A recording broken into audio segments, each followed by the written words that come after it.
Hello everyone, I'm Chester44, also known as Fly, and welcome to this Let's Play of Wrath of the Righteous. Last episode, we did some more talking. We spoke with Sela and learned about what kind of a person she is, a very good paladin. We spoke to this Helor, who is able to provide us with extra characters if we wish, and allows us to retrain. And we spoke with Irbeth a bit. Now we got more to talk to. Let's start with whoever this Indara person is. An imposing young Oread is surrounded by a crowd of crusaders who are hanging on her every word. I hope this example clearly illustrates the difference between Gistka legionaries from the last war and the crusaders. The perfection of form and spirit they were imbued with during creation turned them into parts of a well-balanced war machine. Not a ragtag bunch of individuals, but a united whole. Now tell me again why I am surprised to be supposed to be impressed by your reckless assaults when everyone is fighting for their ego and for the right to beat their peers to a swift but pointless heroic sacrifice. Some of the crusaders grumble unhappily, but it is clear that they are captivated by the woman's words. The only exception is a scraggly and disheveled halfling monk whose puffy black eye gives him away as a brawler and a troublemaker. He enthusiastically pushes forward and tries to engage, but one of his friends swiftly jabs him in the back with an elbow, making the poor fellow pause to catch his breath. Quietly listen to the discussion. One of the crusaders angrily curls his fist tightly and retorts with a burst of passion. If those gists of yours, or whatever, had come for us, we'd have their guts for garters. You think we've never fought a mighty adversary before? The soldier's stern facade cannot fully conceal his relish. He clearly plans to enjoy this confrontation. The crusaders around him look upon their exotic opponent with a mixture of irritation and piqued interest. The woman chuckles before cutting off her interlocutor, whatever that is. I would love to see you storm a 60-foot tall walking castle shaped like a gigantic elephant that carries siege fortifications on its back. And I'll have you know those fortifications were defended by Justgun priest craftsmen armed with demon-bound war machines. They used the enemies you cannot defeat as mindless weapons. The woman gives the people around her a triumphant look and adjusts her clothes with pointed nonchalance. Her voice takes on a lecturer's tone. You should not argue with someone who happens to be the most authoritative researcher on the history of warfare 3,000 years before the foundation of Absalom. The woman looks at you and flashes an amused smile. The lecture is over. Do my esteemed listeners have any questions? Who are you? I am Indara, a warrior, magus, and scholar of classical warfare from Garund. The woman peers at you apprehensively, then sighs. I admit that I am mildly offended by the fact that my name is entirely unfamiliar to you, but I'm willing to accept that this is due to Avistan's isolation from the sophisticated culture of the world at large. God, she's a self-important prick. You've come a long way to be here. I like to think of myself as an inhabitant of Golarion, and I don't narrowly identify with any country in particular. Why did you come here? To witness a legendary war. The confrontation between denizens of a plain famous for its love of violence and the crusaders from every continent united by the common goal of defending their home. An epic struggle of colossal proportions that hasn't been particularly epic so far, truth be told. The monk with the black eye grins and mutters under his breath.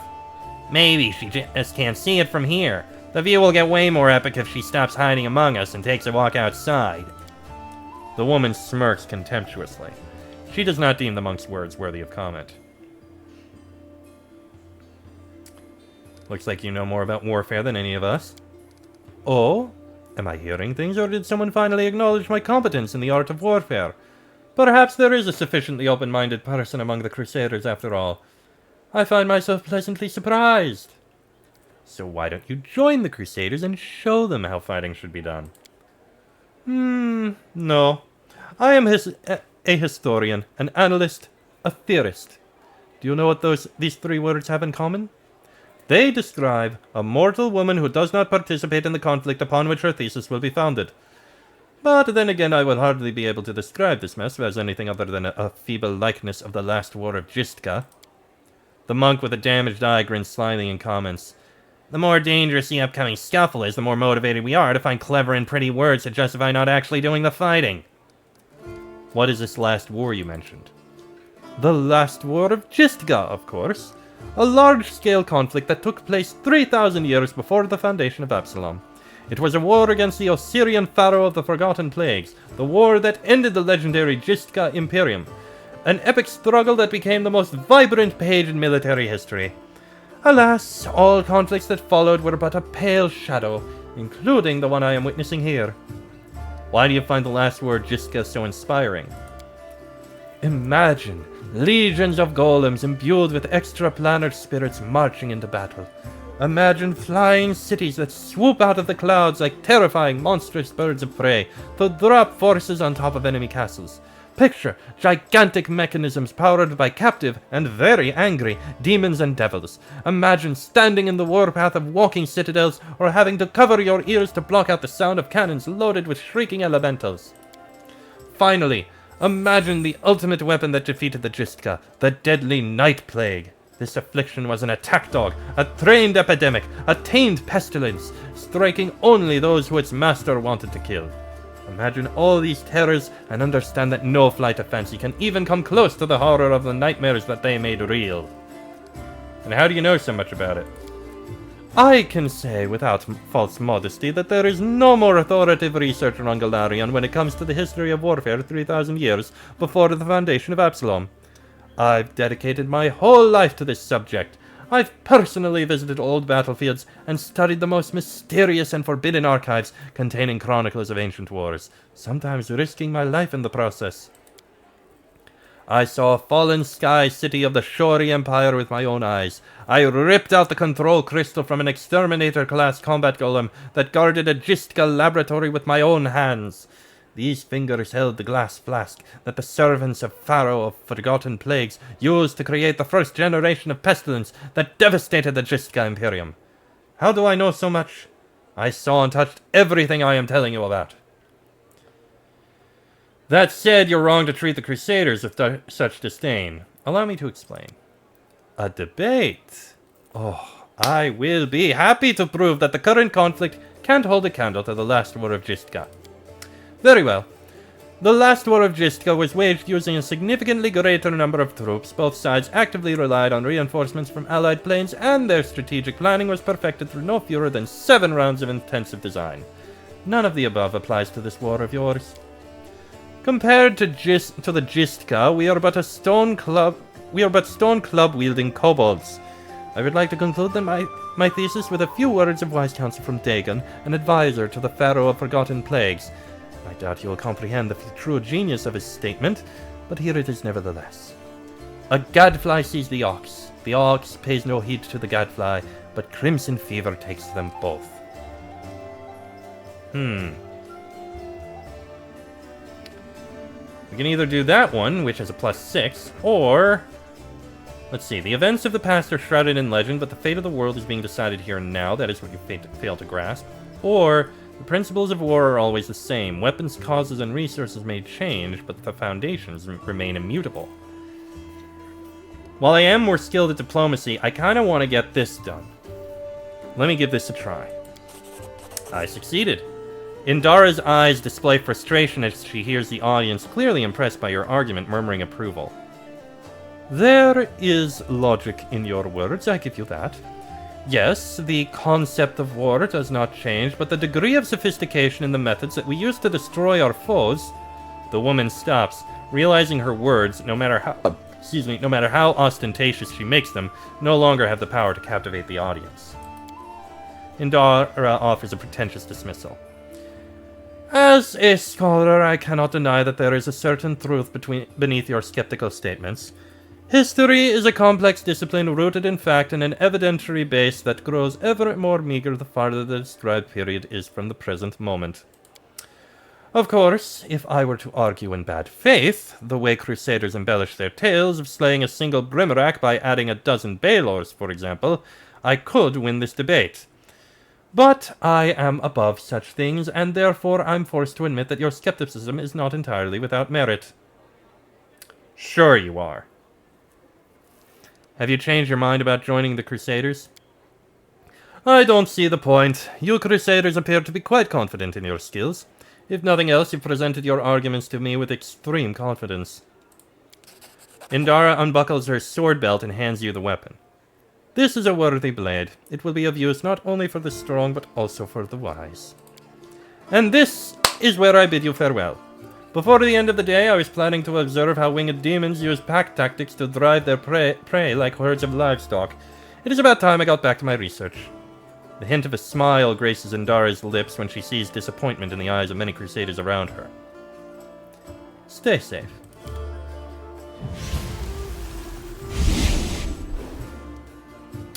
Well, that was a thing. The Claw of Jistka. A +1 flaming short sword. It's not the same as Radiance. It does slightly more damage, but we don't have the attack bonus. And it's not cold iron. And it does less damage with the main. 5 to 15 versus 3. Well, okay. This does 5 to 15, so it does more damage with a -1. This does 3 to 10. I'll stick with this. It's fine. Probably not going to keep the claw. Okay, Anevia. Anevia, in her muted colors, blends almost perfectly into the background. She appears relaxed, but her seemingly unfocused eyes are taking in everything around her, tracking and filtering potential threats. The only tell is the way she drums her fingers on her hip near her weapon sheath. She shows no sign of her injuries and confidently leans on her previously broken leg. She pretends to have not just noticed you, even though she watched you approach from afar. Oh hey! See how they patched me up? Now I can run, jump, or dance to the jig if I feel like it. Are there any suspicious places in the city that I should pay attention to? There were a couple of spots I wanted to check out, but I didn't have time. If there really is a den of cultists there, it would be good if you could swoop in there and bust some heads. You don't even need a search warrant. Anevia shoots you a crooked smile. First one is the Silken Thread. It's a funny little tailor shop that doesn't take any orders and never buys any fabric, but they always seem oh so busy. They're busy with something in there, alright, but sewing it ain't. Second one is the alchemy shop, Topaz Solutions. And they trade in everything, not just healing potions. Judging by the ingredients they've been buying on the black market, there's something fishy about the alchemical rituals going down in that place. Tell me about yourself. I'd be happy to, but there's kinda nothing to tell. What's so interesting about me? Where are you from? Nowhere. I was blown in by the wind and found in a cabbage patch. Sorry, that's an old habit of mine. I don't like blabbing about my past. But you saved my skin, so I guess I kinda owe it to you not to clown around, right? I'm from Nidal, and I wouldn't wish my homeland on my worst enemy. You've heard of the place, I'm sure. Ruled by monsters that aren't alive nor dead, and the official religion is the cult of Zon-Kuthon. I grew up in a slum like a weed between the cobblestones. I didn't have a dad, but I had lots of aunts and uncles, my mom's cronies. No prize for guessing the kind of business she was involved in. They gave me a set of lockpicks as soon as I could hold a spoon, and while other kids were picking their noses, I was picking pockets. When I was 12, the monks of the Silent Shroud came for us. Creepy guys with their mouths sewn shut. They're the guards in Nisroch. Mom gave me to her friends, and we hid in a secret temple of Desna. I never saw my mom again. I lay low in the temple for the next few years, kept my head down. I washed floors, fetched water, listened to sermons. Funny thing, after a while I started liking Desna's teachings, but as soon as I was old enough I was out of there. I left Nidal and got as far away as I could. Quite a ragtag group you've got here, from nobles to street thieves. Well, you got that right. Only the best for you. What do you do if the knights and nobles fail to save the world? The lowlifes are our only hope. How'd you meet Irabeth? I was bumming around time a while back doing this and that. Desnan temples sometimes gave me odd jobs. You know, sometimes they needed people with skills like mine. On the surface, it was fine, I guess. After Nidal, the freedom of the River Kingdoms should have seemed like heaven, my chance to sit back and enjoy life. But I wasn't happy. There just wasn't any joy in my new life. I was all alone. No one cared about me, and I didn't care about anybody either. I struggled to find a reason to drag myself out of bed every morning. Tying a stone around my neck and jumping into the nearest river started to look pretty appealing. One day, I was hired to follow some fellows who the local authorities suspected were Razmiran spies. I was stupid. I made a rookie mistake, and they caught me. It's like my body had already decided to do what my mind had been fighting, to finally put me out of my misery. Get someone else to kill me, since I didn't have the guts to do it myself. They grabbed me. I thought they'd gut me on the spot, but instead they hogtied me and dragged me off. And just like an animal going to the slaughter, my only thought was, let's get this over with. They brought me to their stinking cave, threw me on their altar, and I realized who it was. Kuthates from Nidal. They'd track me down after all those years. But I didn't care anymore. Wouldn't even have cared if they'd eaten me or whatever. We all gotta go sometime, right? So I was lying there, staring at those knives pointed at me, when fate rolled the dice and I hit the jackpot. Erebeth. There she was, storming into the cave. Picture it.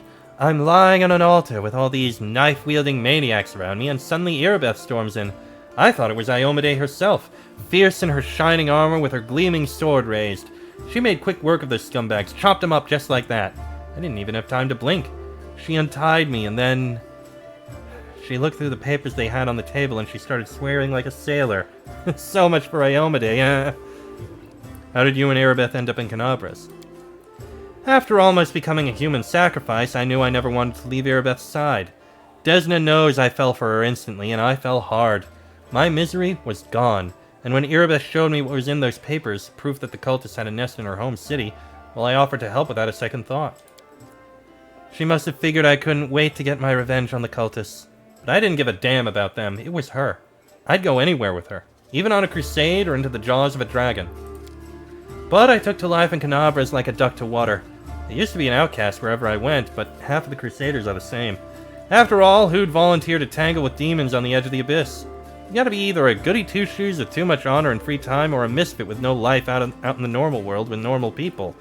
People come here to run away from their debts, their past, from themselves, so I fit right in. What is it like, living with Erebeth? It's like... living. Without her, I wouldn't be. Seriously, if I were alone, I'd definitely be gone by now. Sure, sometimes we argue, can't deny that. Sometimes we bang our fists on the table and yell so loud that the walls shake, but that's all about order business. But at home, I'll give you an example. I kinda always wanted to move out of that broom closet we call a house and into somewhere cozier. It ain't like they take a vow of poverty at the Eagle Watch. But every month, somehow most of our spare money is spent on Crusader business. Sure, I get mad about that, but... it's part of why I love her so much. You know, Erebeth has that thing that matters most for a person. A purpose in life. She's always got a reason for whatever she's doing. Her whole life is a crusade, and I just drifted around like a leaf in the wind, until Desna brought us together. Now she's the meaning of my life, so it really makes no difference if we live in a mansion or under a bush. What are your responsibilities in the Eagle Watch? Nothing official. I'm not even a knight, you know, I just hang around. Sure you want to know the details? Catching traitors and spies and cultists is no walk in the park. It's a delicate job. You can't always do it all within the letter of the law. What if we surprise some suspicious blighter with an official search? Everyone will know about it before long, starting with their cronies. Then again, sneaking into people's houses at night ain't exactly legal. Crusaders can't be doing stuff like that, can they? Well, I'm not exactly a knight. I have to go then. Alright, you watch yourself now. Fair enough. A decent person she is. Now, I believe... some things we can loot over here. Jernog. A young man in well-worn traveling clothes and a simple wooden symbol of Erastil on his chest is efficiently cutting a linen robe into strips to use as bandages. Despite his visible exhaustion, he works with zeal, singing some tune about red braids and ripe sheaves of wheat under his breath. He raises his arm, chestnut-colored eyes to you. Are you one of the Crusaders? Thank you for defending those of us whose talents lie off the battlefield. I'm Jernog, servant of Erastil. Pleased to meet you. What are you doing? I only took my holy orders recently, so my god has only bestowed a little of his power upon me as yet. I'm sorry to say that the number of wounded fighters in this tavern is far beyond my power to heal. There's a reason people say have faith in the gods, but look to yourself first. I may not be able to help the wounded with magic, but I can at least cut up bandages. Are you from around here? No, I was just passing through Canabras. I was sailing down that old man of ours, the great Sullen River, to a village by the name of Chili Creek. I happened to land in the city on the eve of the festival, and I'm ashamed to say I decided to stay for a day to enjoy myself. But I ended up staying in the city longer than I'd bargained for. Chili Creek, where's that? Oh, it's a small fishing village. It's not even marked on some maps. But people do live there. What they don't have is a priest. They have no one to heal their wounds, no one to offer prayers for a good catch, no one to give their dead a dignified burial. And the world wound is a stone's throw away, so I'll be setting sail for Chili Creek to serve my god and my people. Once we've held Canabras, I'll be going there. If by the grace of the good gods we all survive this, you should come and visit me sometime. You'll find the village here, on the bank of the river. The priest marks Chili Creek on your map. Aren't you, a young and inexperienced cleric, afraid to go to the border of the Whirlwind? I won't lie, I am afraid, but what can I do? Those villagers are simple people. Every day of their short lives is spent doing hard, honest work. That's exactly the kind of life I want. Something simple but meaningful. If I had centuries ahead of me, like elves do, I might have spared some 50 years or so to travel around the world. Or maybe even 100, why not? But I don't have time to spare, so I want to spend my short life in the place where I'm needed most, even if it's dangerous. Especially if it's dangerous. I could use the help of a cleric. Erastil knows I'd be glad to help you, but it's no use. My spells are depleted, and I have no training in potions or scrolls. See this robe I'm cutting up for bandages? It's the second to last one. I have to go. May Erastil watch over you. Alright, some more loot here, and Forn Autumn Haze. Give me a moment. Alright, let's speak to you.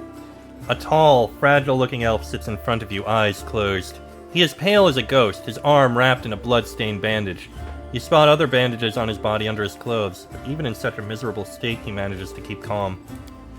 Raising his eyes to meet yours, he says faintly, I am Forn Autumn Haze, at your service. His pale lips are reddened by blood, but you see no signs of pain or fear in his gray eyes. Who are you? My name is Forn Autumn Haze. I've come here from Kyonin because I am a hunter, and all minions of evil are my quarry. I won't say more than that, if you don't mind. We are strangers, and of different races and cultures. I'd rather not tell you more than is necessary. Do you need help? After giving you a cold, intense look, he shakes his head. Do not trouble yourself on my behalf. A local healer tended to me. Besides, I come from a resilient, hardy people. My body will endure both the wounds and the poison delivered through them. Who wounded you? A sinner and accomplice to demons, the quarry I am hunting in this inhospitable place. I'm Falai Galasar, and you can trust me. I might be able to help you. After a brief pause, Forn says, It would be impolite to refuse such a direct and friendly offer.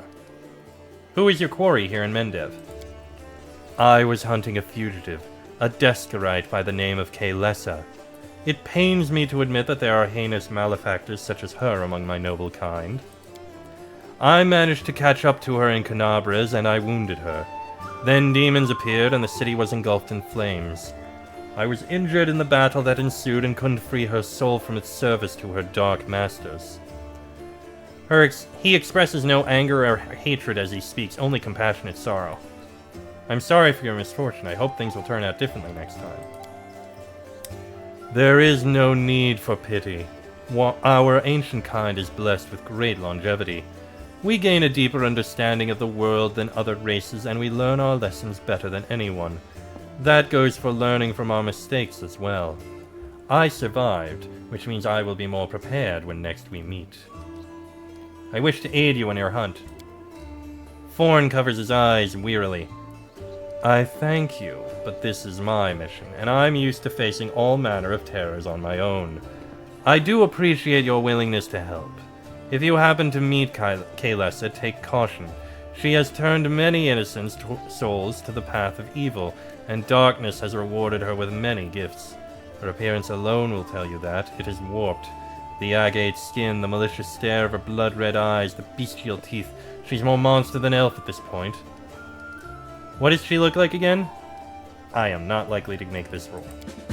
I failed it, as I expected. Her skin is dark, her hair preternaturally white.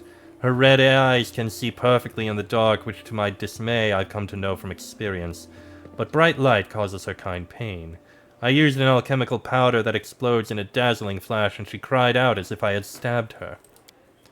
It is clear that this woman is a faithful servant of darkness. The marks that Kaelessa's masters have left on her appearance say as much. I'd like to know more about you. I won't hold anything back. Not who I am, why I made my way here, or who it is that I'm pursuing. Tell me about yourself. Other people tend to believe that identity is the sum of a person's actions and the events that happen to them. For them, I am one of a long line of warriors of Kyonin, who, since his youth, has dedicated himself to hunting evil and injustice. For them, I am a successful and capable huntsman who has tracked down and slain a great many monsters. But I am an elf, and for me, my identity has a different meaning. It is shaped by the place where I was born and that I love so deeply. I am shaped by what I find beautiful and what makes my heart quicken, by the fears that come to me in the dead of night, by the things I find so intolerable that at the sight of them, my very core darkens and fills with poison.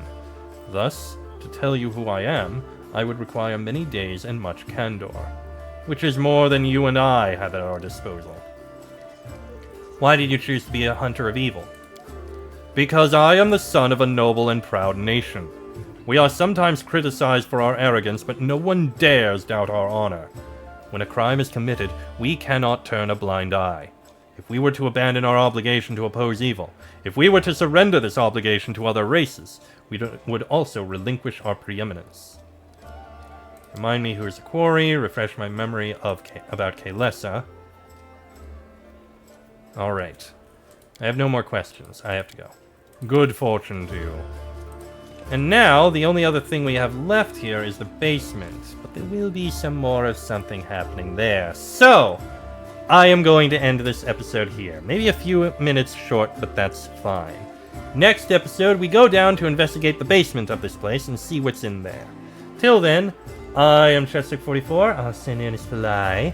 That is me. This has been a Let's Play of Wrath of the Righteous, and I shall see you all next time.